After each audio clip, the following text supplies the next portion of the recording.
Jesus na cruz, né? Ele falou, Eli, Eli, lama sabachthani. São palavras aramaicas, né? Deus meu, por que me desamparaste? Vamos ler a palavra do Senhor, irmãos. Fazemos uma reflexão no livro do Gênesis, capítulo 50, último capítulo, a partir do versículo 1. Gênesis 50. Quem achou, diga amém. Amém. Diz assim a santa, bendita e eterna palavra de Deus. Então José se lançou sobre o rosto de seu pai e chorou sobre ele e o beijou. Ordenou José a seus servos, aos que eram médicos, que embalsamassem seu pai, e os médicos embalsamaram Israel, gastando nisso 40 dias, pois assim se cumprem os dias do embalsamamento, e os egípcios o choraram 70 dias.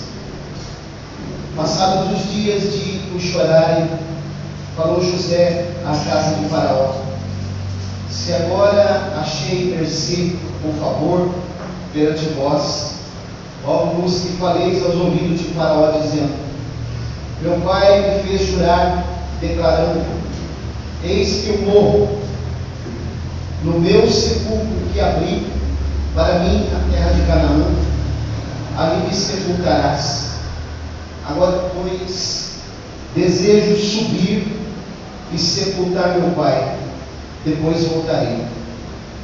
Respondeu Faraó: sobe e sepulta o teu pai, como ele te fez jurar.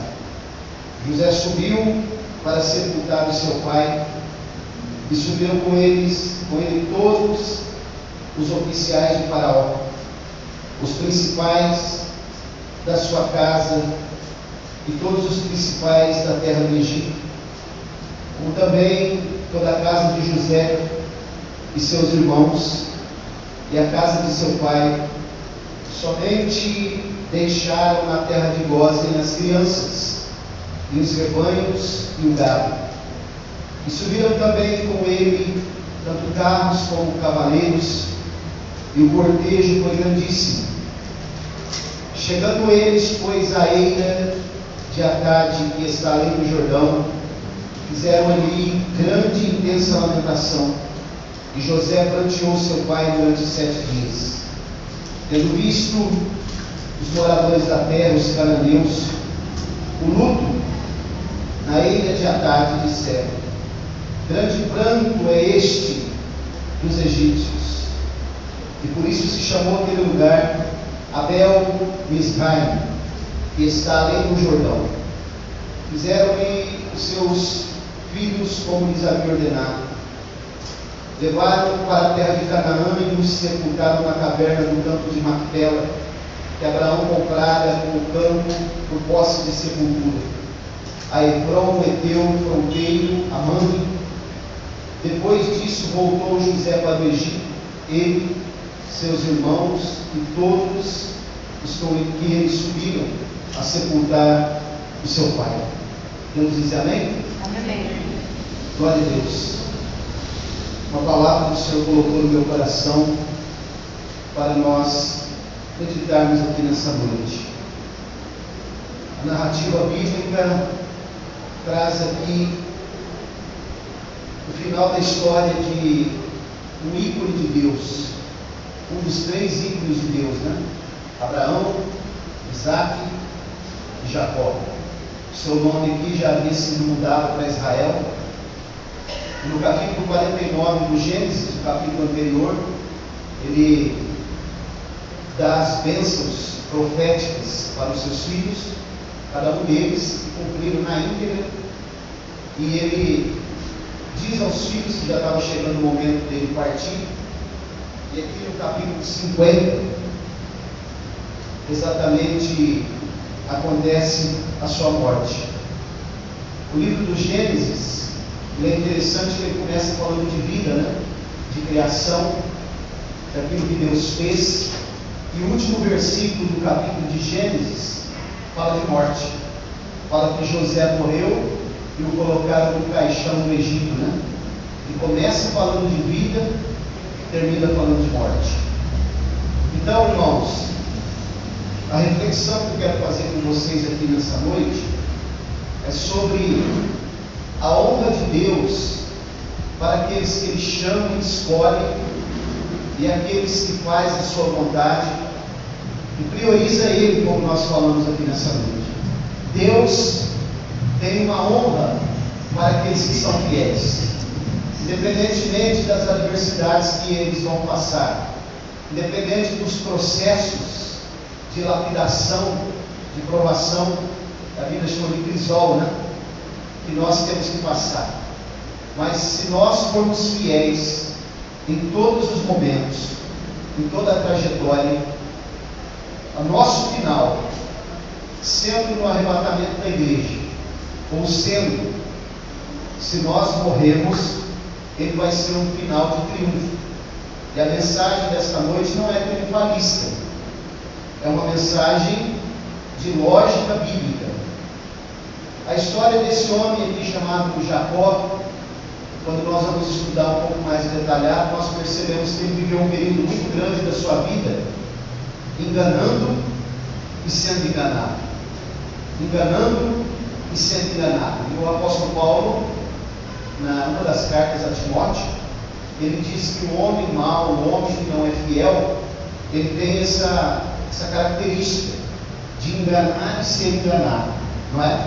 Agora, os irmãos percebam que Jacó, depois que ele tem um encontro com Deus, lá no Val de Jaboque, e ele passa toda a madrugada lutando com aquele personagem, que na verdade era uma manifestação de Jesus, chamada de teofania, ele tem a sua vida transformada. Aquele personagem, num dado momento, disse: me solta, porque a alva já está chegando, eu preciso ir. E ele disse: enquanto você não me abençoar, eu não vou te soltar. E aquele personagem, a Bíblia diz que tocou na sua coxa, né? E ele ficou com a coxa, teve problema, ficou manco, né? Agora, o que me chama a atenção na vida desse homem é que ele passou por grandes dificuldades, talvez que nenhum de nós aqui nunca passamos e nem nunca vamos passar, porque a trajetória dele, ela é uma trajetória de altos e baixos, de oscilação, mas a ponto de seus outros filhos, venderem a José para mercadores de escravos midianitas, e esse moço ser levado para o Egito, e eles mataram um animal, os irmãos conhecem a história, pegaram a túnica de José de várias cores, e mancharam com aquele sangue, e chegaram lá e disseram para ele: o seu filho José foi despedaçado por um animal selvagem. Agora os irmãos imaginem o que é que esse homem passou, né? Não obstante eu pensar que ele foi negligente, porque ele não foi lá verificar se realmente o seu filho havia sido morto. Porque qualquer um de nós que tivermos uma notícia do nosso filho, vivo ou morto, nós vamos querer ir lá conferir, né? Para ver se realmente aconteceu isso mesmo. Mas ele não foi. E os anos se passaram, e ele depois acabou tendo um encontro com o seu filho lá no Egito. Todas aquelas circunstâncias que os irmãos sabem. José chegou no Egito como escravo. Chegou no Egito como alguém que não tinha nenhuma certeza se iria ser morto ou ficaria vivo, mas convicto de que o Deus do seu pai era o Deus verdadeiro, o Deus que não falha, o Deus que não abandona os seus nunca, o Deus que cuida daqueles que são fiéis, o Deus que nunca vai falhar em qualquer circunstância, o Deus que não nos abandonará, mesmo quando todos os homens se esquecerem de nós, mesmo quando a família abandonar, mesmo quando nós estivermos nos sentindo sozinhos, Ele estará conosco. E Ele esteve com José naquele poço, no caminho de Hebrom para Siquém, quando ele se perdeu, em Gênesis 37, ele se manifesta para José e diz: o que procuras? Ele diz: eu procuro o caminho que me leva até os meus irmãos. Gênesis 37, a partir do versículo 15, um viajante, um homem, se apresentou para ele. Esse homem era Jesus, indicou, disse: eu ouvi eles dizerem que ia para Dotã. E quando ele chegou em Dotã, seus irmãos estavam lá, fizeram tudo isso que eu acabei de dizer, venderam ele, né? Jogaram ele no poço que eles utilizavam de banheiro, e tudo isso. Ele foi para a casa de Potifar, ser escravo. Os irmãos conhecem. Deus honrou ele lá na casa de Potifar. A mulher de Potifar se insinuou para ele, ele fugiu, né? Porque era homem íntegro, homem que respeitava a casa alheia, homem que respeitava a casa dos outros. Porque quem não respeita a casa dos outros são pessoas que não são dignas, nem mesmo de Deus, estender as mãos e honrá-lo. Porque a primeira coisa que há no caráter, na essência do caráter de alguém, é quando alguém respeita a casa do seu próximo. E ele, sabendo que ele precisava, porque ele estava no seu caráter, respeitar a casa do seu Senhor. A Bíblia diz que ele fugiu da mulher. E a mulher não era feia não, irmãos, era uma mulher bonita. Então, José era um homem íntegro, de retidão. Foi para o cárcere. E a Bíblia diz que lá no cárcere ele foi ser líder. Porque quem é chamado por Deus, pelo beneplácito da sua vontade, ele vai ser usado por Deus em qualquer lugar. Quem é chamado por Deus, onde ele colocar a sua mão, Deus prospera. Quem é chamado por Deus para ser honrado por Deus, não fica a ver navios, não fica disperso. Aonde é que ele estiver, Deus há de preparar alguém para ouvi-lo. Quando eu vim aqui para a colina, não estou me comparando com José não, porque eu estou muito aquém dele, mas quando eu vim aqui para a colina, alguns companheiros de ministério disseram para mim: mas rapaz, você é um bom pregador, você é de confiança do pastor presidente, você tem casa para morar, e a igreja paga o seu aluguel, você tem carro, a igreja coloca combustível, você é o segundo secretário do campo, você coordena a escola teológica aqui do campo de 34 congregações, você é de confiança, fica aí, rapaz, o que você vai fazer lá? Quem vai cuidar de você? Você vai viver do quê, hein? Aí eu disse para ele assim: se foi Deus que me chamou, Ele há de preparar o povo para ouvir a palavra que eu vou pregar. E mesmo que eu estiver pregando debaixo de uma árvore, Deus há de mandar alguém para me ouvir. Eu disse para aquele homem. Porque quem é chamado por Deus, irmãos, Deus está com ele aonde estiver. Se você é chamado por Deus, descansa. Deus é aquele que vai cuidar dos mínimos detalhes. Deus há de preparar as circunstâncias certas. Deus há de aparar as arestas. Deus há de mandar o seu vento para limpar a eira. Deus há de mandar o necessário no momento certo. Deus trabalhará na mente dos homens para que eles entendam o propósito. José está no Egito. E essa palavra que nós lemos aqui, Misraim, é a origem da palavra Egito, né, no hebraico. E quando ele está lá no Egito, Faraó, depois que ele interpreta o sonho de Faraó, então ele diz assim: eu sou Faraó.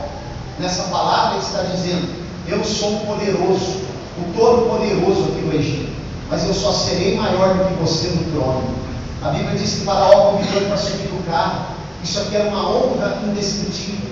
Colocou um anel no seu dedo, colocou roupas, e a Bíblia diz, quando ele estava na prisão, quando ele foi se encontrar com o Faraó, ele precisou cortar a sua barba, porque para estar diante de Faraó não podia ir barbudo, não podia estar com barba. É por isso que nós devemos estar íntegros diante do nosso Deus. Para ir diante de uma autoridade, nós precisamos ir lá, não pode de qualquer maneira não. Se for com qualquer roupa lá, não entra. Imagine diante de Deus, o Deus soberano, o Rei dos Reis, o Senhor dos Senhores. É preciso estar apto para estar na presença dele. E lá no Egito, quem usava barba era só os nobres, os maiorais. Escravos não tinham direito de usar barba, por isso ele precisou cortar a sua barba. Ele está diante de Faraó agora. Faraó honra ele e coloca ele como administrador. Ele diz assim: por acaso há um homem na terra que tem um espírito excelente, o Espírito de Deus como o teu? Diz para José. Isso é muita honra, irmãos, para quem chegou no Egito como escravo, quem foi cuidado, talvez você já foi humilhado, talvez alguém já disse que você não serve para nada. Quem é você? Aonde você vai chegar? Deus te honrou, Deus te colocou numa posição que você nunca imaginava, e Ele está dizendo nesta noite: honra o meu nome, viva a minha palavra, priorize a minha obra, eu vou fazer ainda muito mais que você não sabe. O segredo é esse. Quantas pessoas que já nos humilhou, olhou para nós de cima para baixo assim, diz: quem é esse daqui, né? Um dia o Fabrício estava contando um pouquinho da sua história, né, Fabrício, para mim. E essa semana eu fiquei muito feliz, Deus deu uma bênção para o Fabrício. Não vou falar o que é, depois ele fala. Mas eu fiquei pensando: Deus honra o homem. O que o Fabrício já passou na vida dele, né? E o que Deus colocou nas suas mãos. Isso é Deus honrando o homem. Deus conhece o nosso coração. Deus afere o coração do homem. Então, como a Ana disse aqui, só basta honrá-lo, porque vai chegar a hora da faculdade, vai chegar a hora da honra, vai chegar a hora que Deus nos colocará numa posição em que os homens vão dizer verdadeiramente: há um Espírito excelente na tua vida, Deus é na tua vida, em nome de Jesus. Agora, irmãos, nós chegamos no texto que nós lemos aqui. Observe esse texto comigo. Jacó deu as instruções finais, deu as bênçãos para os seus filhos, e então morreu. Chegou a hora dele. Se nós não alcançarmos o arrebatamento da igreja, todos nós vamos passar pela morte. E a Bíblia diz que José lançou sobre o rosto de seu pai, chorou sobre ele e beijou. Momento de pranto, de luto. Todo ser humano, segundo os especialistas, deve ter um momento especial, um tempo para chorar os seus mortos, para ter o seu momento de pranto, de luto. E é comum, quando morre alguém, alguns choram muito no momento ali. Choram, muitos ficam calados, ficam quietos, né? Mas quando vai embora, chega em casa, é o momento de luto. É o momento que precisa ter o seu momento de luto. Porque todo ser humano, ele é dotado de sentimento, de emoções, e ele tem um vínculo com os seus familiares, com as pessoas mais próximas, que esse vínculo é muito forte, muito grande, sobretudo aqui na vida dos hebreus. Então, teve um momento de luto dele. Agora, observe o texto comigo, irmãos. Depois que ele beijou seu pai, ele ainda está tendo o seu momento de luto. A Bíblia diz no versículo 2, que José ordenou a quem? Aos seus servos, não qualquer servo, os médicos, para que embalsamasse o seu pai. Irmãos, isso aqui é para a gente parar um pouco e refletir. Quem chegou como escravo na terra do Egito, chamou os médicos e disse para eles: eu vou dar uma ordem para vocês aqui agora. Não é qualquer um que vai embalsamar meu pai, não. É os médicos que eu quero. Vocês vão embalsamar o meu pai. Olha a honra que Deus dá para o ser humano. Quem era José quando ele chegou no Egito? Para chamar um médico, pelo menos para ser consultado. Mas agora ele chama os médicos e diz para eles: embalsama o meu pai. E eu quero que faça um processo certo. Quantos dias? 40 dias. Vocês vão fazer minuciosamente o que eu estou mandando. Ele era alguém que tinha autoridade no Egito. Deus, quando Ele chama o homem é fiel. Deus coloca a autoridade nas suas mãos. Deus coloca para ele honra. Se você ainda não tem honra, não foi honrado, espere, seja fiel. Agora, quem não é fiel a Deus, que não crê na palavra de Deus, que vive apenas no mundo de ilusão, sempre errando, não quer se consertar, não quer ter uma vida de experiência com Deus, não quer trilhar o caminho de Deus, até na hora da morte não vai ser honrado. Isso aqui é profético nesta noite. Quem tem ouvidos para ouvir, ouça. É tempo de conserto. Deus está falando com alguém aqui. Os últimos dias que Deus está dando para alguém se consertar, é esses últimos dias que eu estou falando aqui. Isso aqui é profético. Ouça quem tem ouvidos, viu? Glória a Deus, aleluia. Chega um momento que Deus se cansa. Sabia? Deus vai dando chance, vai dando chance. E as pessoas não entendem a mensagem de Deus. Conserta, noite de conserto aqui nessa noite. Quem tem ouvidos para ouvir, ouça. Glória a Deus. José chamou os médicos e disse: embalsama o meu pai. E a Bíblia diz que eles choraram 70 dias, porque os egípcios choravam 40 e os hebreus 30. Olha o que eles fizeram. Eles agregaram, fizeram uma fusão dos dois tempos. Os dois tempos. O que me chama mais a atenção aqui é que esse homem, ele não era egípcio. Os egípcios não honravam ninguém que não fosse egípcio. Mas, irmãos, quando Deus está no negócio, Deus quebra todos os paradigmas transculturais, né, de qualquer etnia. Os egípcios eram de livre serviço, e eles honraram. Aí José chamou alguns da casa de Faraó, os oficiais, provavelmente, talvez até alguém da família de Faraó, e disse para ele assim: se eu tenho achado favor diante de vocês, isso aqui é outra coisa importante. Quando nós estamos vivendo em grupo, nós precisamos achar favor um do outro. Porque se eu sou uma pessoa que não sei conviver com ninguém, se eu sou alguém inacessível, alguém de dura serviço, alguém que não tem comunicação, né? Alguém que não consegue, já viu aquelas placas que tem nas casas assim, cuidado, não bravo, você não pode chegar, né? Tem pessoas que são assim, irmãos. E desculpe eu falar, mas eu tenho que falar nessa noite. Você não tem acesso a ele. Se eu sou assim, chega um momento que eu vou precisar de alguém. Porque quem é de nós que mora aqui nessa terra, que não precisa do outro? Vai chegar um momento que nós vamos precisar. Todos nós precisamos. Eu já precisei de pessoas, muitas pessoas. E alguém, às vezes, que eu nem imaginava que fosse me ajudar, estendeu a mão. Agora, se eu não tenho acesso, os irmãos lembram daquela mulher, a viúva, quando Eliseu chegou na casa dela, Elias, né? E disse para ela: vai pedir vasos para os seus vizinhos. E não poucos, muitos vasos. E ela foi pedir emprestado, e os vizinhos emprestaram.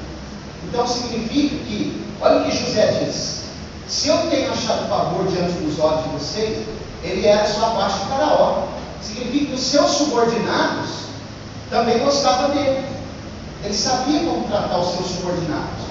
E a Bíblia diz, eles falaram assim, ó, ele disse: fala com o Faraó, para ver se ele me autoriza, porque isso aqui implicava em fazer uma viagem agora do outro lado da fronteira, era como um passaporte.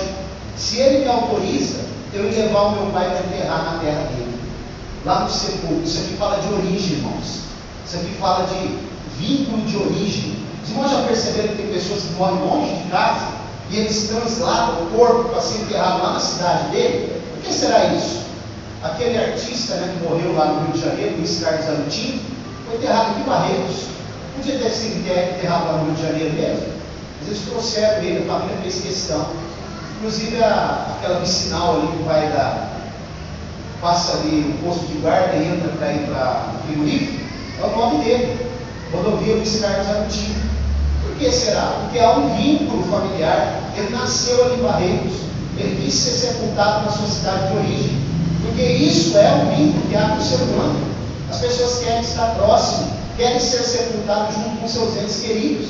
E Jacó havia pedido, né, ordenado aos seus filhos que eles fizessem isso, porque Jacó era alguém que podia ordenar alguma coisa para os seus filhos. Agora, eu fico pensando em nós aqui. Será que nós podemos pelo menos pedir alguma coisa para alguém, para os filhos, para os netos, para alguém? Ó, se eu morrer, faz isso aqui para mim. Será, irmãos? Todos nós aqui que estamos aqui nessa noite. E a Bíblia diz que Faraó chamou José e disse: olha, faz como você prometeu para o seu pai, leva ele. Agora, José foi sozinho? A Bíblia diz que não. A Bíblia diz que um grande cortejo fúnebre, se fosse hoje, todos os carros aqui de Colina, já imaginaram? Todos os maiorais. A Bíblia diz que todos da casa, os principais da casa, oficiais da casa de Faraó, todos os principais da terra do Egito, foram para esse cortejo fúnebre, para honrar um hebreu, alguém que nem egípcio era. Isso não estava inserido dentro do contexto tradicional e cultural dos egípcios. Por que estava acontecendo isso? porque Deus estava honrando José e honrando Jacó, que já havia morrido, porque quem é servo de Deus continua sendo servo depois que morre. Deus ainda honra ele. Nós temos um caso aqui em Colina, bem particular. Está vendo a irmã Maria ali? O irmão Ismael, marido dela, ele estava parado na igreja, nós fomos visitá-lo. Ele veio congregar conosco, né? Ele estava convicto, até nos últimos momentos no hospital. As últimas palavras que ele disse para mim, já quase sem poder falar: não largo meu Deus e meu pastor por nada, ele disse, no leito de morte. Irmã Maria? E o que aconteceu foi que quando aquele homem morreu, ele não era uma autoridade, ele não era um político, ele não era alguém que fez algum marco aqui especial na cidade. Mas sabe o que os vereadores da cidade falaram? Chamaram os filhos e a esposa e disseram: olha, nós vamos fazer uma coisa para o seu pai, e nós não fazemos para ninguém. Nós vamos tirar o nome daquela rua da sua casa lá e colocar o nome dele. A rua que ela mora lá é o nome do marido dela. Por que aconteceu isso? Se ele não era um político, se ele não foi o maioral dessa cidade, não foi alguém notório dessa cidade, porque Deus quis honrar aquele homem depois que ele morreu. E Deus é soberano. Se ele quiser fazer de pais e irmãos, então é necessário que nós tenhamos uma vida digna, uma vida pautada na Escritura, uma vida de renúncia, uma vida de servidão ao Senhor, uma vida de convívio social boa com a igreja e com as pessoas, para que quando nós formos para a sepultura, pelo menos alguém diga: esse homem, essa mulher foi alguém bom. Pelo menos isso. Glória a Deus. Vocês já foram no cemitério? Quem já foi?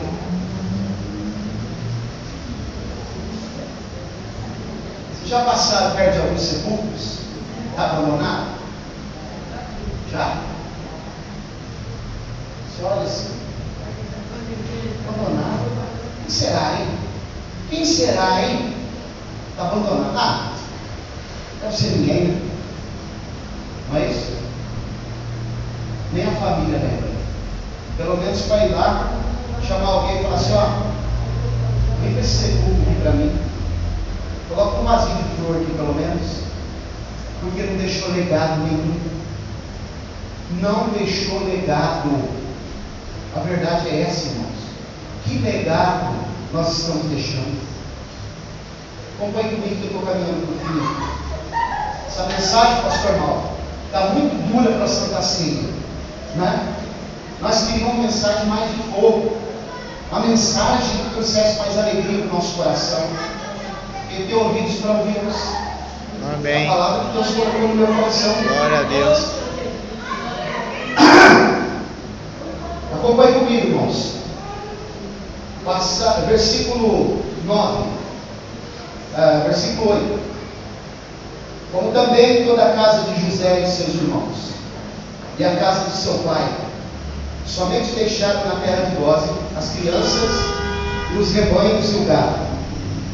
Subiram também com ele tanto carros como cavaleiros, e o cortejo foi grandíssimo. A terra de Gósen é uma terra que é lá no delta do Nilo. O delta do Nilo é um lugar ali perto do Sinai, perto do Rio Nilo. Ele é um formato de um triângulo, como a letra delta, a quarta letra do alfabeto grego. Essa terra é especial. Era a terra que o faraó concedeu a José e a sua família, local bom para eles morarem. E a Bíblia diz que ali só ficou as crianças e os animais. E eles foram no cortejo. O cortejo era grandíssimo para levar o hebreu. E a Bíblia diz que quando eles chegaram lá, além do Jordão, porque além do Jordão a Bíblia ela é enfática e ela faz questão, a narrativa bíblica, de dizer que é além do Jordão, porque além do Jordão ficava a terra prometida, aonde Deus havia prometido a Abraão, Isaac e Jacó. Os irmãos percebam que aquilo que Deus promete, Ele cumpre. Amém. Às vezes nós não cumprimos, mas Ele cumpre. Eles chegaram, atravessaram o Jordão. Abraão havia comprado um lugar lá na caverna, de Macpela, onde ele estava sepultado, Isaac estava sepultado, né, as respectivas esposas, e ele também, esse aqui, Jacó, Israel, havia pedido, ordenado aos seus filhos para que o sepultassem ali. E a Bíblia diz que quando eles chegaram ali, além do Jordão, fizeram ali uma grande e intensa lamentação, e José pranteou seu pai 7 dias. Eu acredito que José gostava do pai, né? Sim ou não? Pranteou mais 7 dias ali. E a Bíblia diz que quando os moradores ali, os cananeus, olharam, ficaram admirados. Mas que pranto é esse que os egípcios estão fazendo?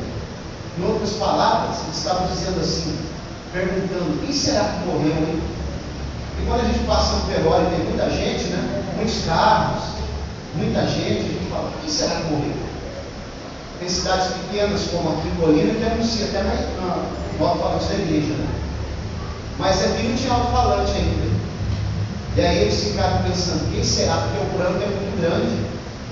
Alguém deve ter morrido muito importante para os egípcios. Mas eles não sabiam que quem tinha morrido não era um egípcio. Era um simples hebreu. Alguém que Deus havia chamado. Irmãos, deixa eu falar uma coisa para vocês aqui. Nós podemos ser muito simples. As pessoas de Colina e da região podem nem nos conhecer. Talvez o nosso nome nunca vai sair no jornal, né? Seu nome já saiu no jornal, na internet, né? das maquetes que você faz. Talvez um de nós aqui nem vai sair no jornal nunca. Talvez ninguém vai vir fazer uma reportagem conosco na revista Veja, sei lá, em outras, né? E se for para ter reportagem em revista de circulação nacional, para ter um escândalo igual nós vimos essa semana, é melhor que não saia mesmo, né? Mas, deixa eu falar uma coisa para vocês. O nosso nome está lá no livro da Bíblia. Amém. Glória a Deus. Tem um detalhe. A Bíblia diz que quando nós chegarmos diante de Jesus, os fiéis, aqueles que ouvem a palavra de Deus, dá crédito. Ele tem uma pedrinha branca, um novo nome, e só vai conhecer quem receber. Estamos prontos para receber essa pedrinha branca? Glória a Deus. Para sermos honrados, talvez quem sabe até no nosso velório, né? Alguém dizer alguma coisa, algumas palavras lá. A Bíblia diz que depois que eles honraram, depois que eles choraram, versículo 11, diz assim, tendo visto os moradores da terra, os cananeus, o luto na ilha de Atade, disseram, grande pranto é esse dos egípcios. Por isso se chamou aquele lugar Abel Misraim, que está ali no Jordão. Quer dizer, lugar de pranto dos egípcios, né? 12. Fizeram dos seus filhos como lhe havia ordenado. Ah, já morreu mesmo, fazer de qualquer jeito, né? Não é? Não, porque ele havia ordenado aos seus filhos, e os filhos eram obedientes, obedeciam. E a Bíblia diz que eles fizeram ali tudo o que ele havia ordenado, levaram ele lá para a terra de Canaã e sepultaram exatamente onde ele havia ordenado. E a Bíblia diz que, no versículo 14, depois disso, voltou José para o Egito, ele, seus irmãos e todos os que com ele subiram a sepultar o seu pai. Isso aqui é outra coisa que me chama a atenção. Se ele já estava na terra prometida, estava no lugar de sepulcro dos seus pais, e ele tinha condição financeira para viver ali, não precisava voltar para o Egito. Para quê? Ele queria ser sepultado lá também. Se os irmãos continuarem lendo o texto, vocês vão ver que nos últimos versículos, ele vai dar ordem para que os seus ossos sejam levados para lá. Ele já estava lá, irmãos, vivo. Para que voltar para o Egito? Porque ele honrava o Faraó, porque ele não esqueceu o que o Faraó havia feito para ele. Gratidão, lealdade, mesmo para o rei ímpio, ele era leal. A Bíblia diz que não só ele voltou, mas todos os que foram com ele. Ele podia dizer o seguinte, não, agora, esquece o Egito. Eu saí de lá, eu fui para o Egito como escravo, agora eu não volto mais. Eu estou além do Jordão, sabe o que significa isso? Atravessar a fronteira de um país para o outro. Eu não preciso voltar mais numa aula. Mas a Bíblia diz que ele voltou. Porque o homem de Deus tem que ter palavra, tem que ter caráter, E a Bíblia diz que ele prometeu, olha que Faraó fala para ele, olha o versículo, acompanhe comigo. Versículo 7. José subiu para sepultar o seu pai e subiram com ele todos os oficiais de Faraó, os principais, né? Da terra do Egito. Não, olha o 5. Meu pai me fez jurar, declarando: eis que eu morro no sepulcro que abri para a minha terra na terra de Canaã, e me sepultarás. Agora, pois, desejo subir e sepultar a meu pai, depois voltarei. Homem de Deus tem que ter palavra, não é? Vou falar para vocês, tem pessoas aí que nem crentes, não tem mais palavras que certos crentes. Não é verdade? Eu já conversei com pessoas aí que não são crentes, e ele disse: não, minha palavra é essa, está honrado. Amém, meus irmãos?